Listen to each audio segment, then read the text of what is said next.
Hi, my name is Daniel, and I'm here to recommend you the truly only strategic book you ever need to read.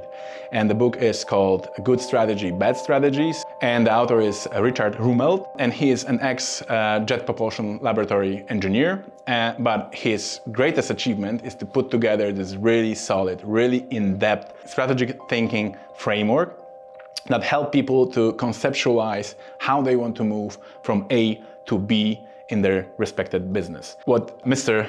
Rumelt is teaching us in that book, it's a very rudimental thinking about how to step-by-step approaching voicing and vocalizing your strategy.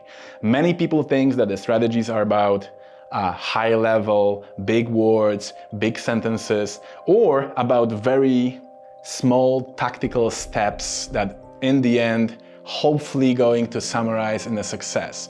And what the author teaches us is how to mix both of those, because you need to have certain vision, you need to have certain idea where you're going, but the whole strategy is dictated when where you are, what are the market limitations, what are your company limitations, what are the limitations of the talent pool you have in your company, and how to execute on that in a very successful way.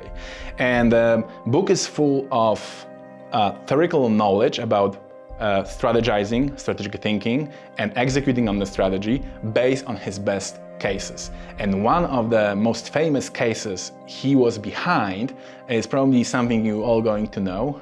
This is the return of Steve Jobs to Apple after a very unsuccessful 90s when Steve Jobs got back to the company.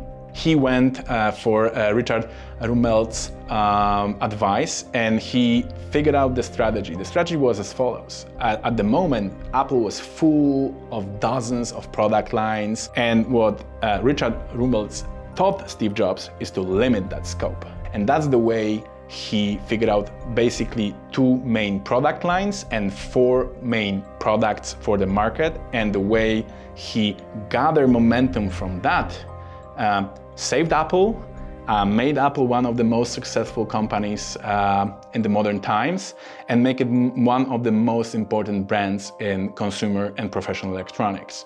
And I cannot stress enough how important that book was for me, how transformative it was to me. Good strategy and bad strategy is the rudiment of everything you need to know about strategizing your company.